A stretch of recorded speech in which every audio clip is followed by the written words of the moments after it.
হু করে বেড়েই চলেছে ডিমের দাম। রেকর্ড হারে উৎপাদন হচ্ছে, কিন্তু তবু কেন 8 টাকা করে ডিমের দাম? এবার এই প্রসঙ্গে নবান্নে উঠল বড় প্রশ্ন। এতে কি করে বাঁচবে সাধারণ মানুষ? একটা ডিম কিনতেই হিমশিম খেতে হচ্ছে। ডিমের রেকর্ড উৎপাদন, তবু দাম আকাশ ছোঁয়া। নবান্নে জরুরি বৈঠক। কোন কারণে বাজারে ডিমের দামে থাবা বসছে? ডিমের বাজারে দৌরাত্ম্য? পুলিশ টাস্ক ফোর্সকে কড়া নজরদারির নির্দেশ দেওয়া হলো। 7 টাকা পাইকারি, 8 টাকায় খোলা বাজার। দাম নিয়ে নবান্নে তোলপাড়। ডিমের দামে ব্রেক কষতে মাঠে নামলো নবান্ন। রাতেও খোলা থাকবে সুফল বাংলা। এবার কি তবে ডিমের দাম কমতে চলেছে? দেখুন, রাজ্যে গত কয়েক বছরে ডিমের উৎপাদন রেকর্ড মাত্রায় বৃদ্ধি পেলেও বাজারে দামের কোনো কমতি দেখা যাচ্ছে না, বরং খোলা বাজারে ডিমের দাম ক্রমাগত বাড়তে থাকায় সাধারণ মানুষের অসন্তোষ বাড়ছে। এই পরিস্থিতিতে নবান্ন নড়ে চড়ে বসেছে এবং দামের অস্বাভাবিক বৃদ্ধির কারণ খুঁজে বের করতে উদ্যোগী হয়েছে প্রশাসন। বিশেষ করে হাঁস মুরগির খাদ্যের দাম লাগাম ছাড়া হারে বাড়ায় এর সরাসরি প্রভাব পড়ছে ডিমের দামে বলে মনে করছে সরকার। বৃহস্পতিবার মুখ্য সচিব মনোজ পন্থের নেতৃত্বে নবান্নে একটি গুরুত্বপূর্ণ টাস্ক ফোর্স বৈঠক হয়। বৈঠকে উপস্থিত ছিলেন মন্ত্রী বেচারাম মান্না ছাড়াও প্রাণী সম্পদ উন্নয়ন, কৃষি এবং কৃষি বিপণন দপ্তরের শীর্ষ কর্তারা। নিত্য প্রয়োজনীয় জিনিসের দাম নিয়ন্ত্রণ নিয়ে আলোচনা হলেও ডিমের দাম কমানোই ছিল বৈঠকের মূল আলোচ্য বিষয়। রাজ্যে উৎপাদন বাড়লেও বাজার দর নিয়ন্ত্রণে কেন ব্যর্থতা দেখা দিচ্ছে, সেটাই ছিল প্রশাসনের প্রধান প্রশ্ন।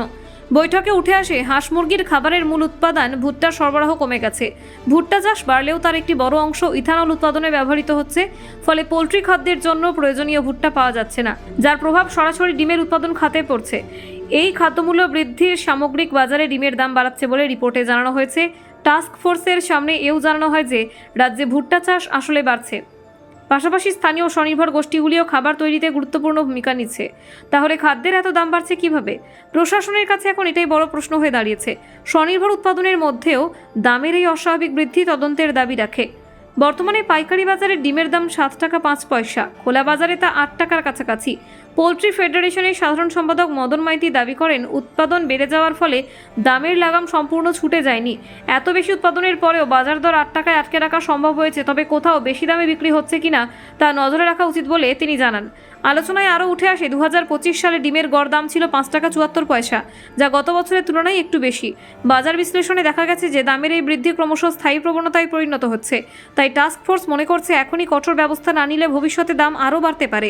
বৈঠকে সিদ্ধান্ত নেওয়া হয়েছে বাজারে কোথাও যাতে ডিম বেশি দামে বিক্রি না হয় তা নিশ্চিত করতে পুলিশ এবং টাস্ক ফোর্স নিয়মিত নজরদারি চালাবে। প্রয়োজন হলে অভিযানে নামবে যৌথ দল। কোনো অসাধু ব্যবসায়ী যাতে কৃত্রিমভাবে দাম বাড়াতে না পারে সেদিকে বিশেষ নজর দেওয়া হবে। ডিম সহ অন্যান্য নিত্য পণ্যের দাম সাধারণ মানুষের নাগালের মধ্যে রাখতে সুফল বাংলা কেন্দ্রগুলিকে আরও সক্রিয় ভূমিকা নেওয়ার নির্দেশ দেওয়া হয়েছে। ইতিমধ্যেই 35টি সুফল বাংলা কেন্দ্র সন্ধ্যার পরেও খোলা রাখার সিদ্ধান্ত নেওয়া হয়েছে, যাতে মানুষ সুলভ দামে নিত্য পণ্য পেতে পারেন। এই 35টি কেন্দ্রের মধ্যে রয়েছে কলকাতার 14টি এবং বিধাননগর, রাজারহাট এবং উত্তর 24 পরগনার 21টি কেন্দ্র। সন্ধ্যার সময় আরও বেশি ক্রেতা যাতে সুবিধা পান, তাই এই উদ্যোগ। প্রশাসনের মতে এভাবে বাজারের উপরে চাপ কমবে। রাজ্যে বর্তমানে মোট 750-র বেশি সুফল বাংলা কেন্দ্র রয়েছে। সরকারের লক্ষ্য আরও নেটওয়ার্ক প্রসারিত করা। সেই অনুযায়ী এই মাসের শেষের দিকে আরও 50টি নতুন সুফল বাংলা গাড়ি পরিষেবায় যুক্ত হবে বলে জানানো হয়েছে নবান্নের তরফে।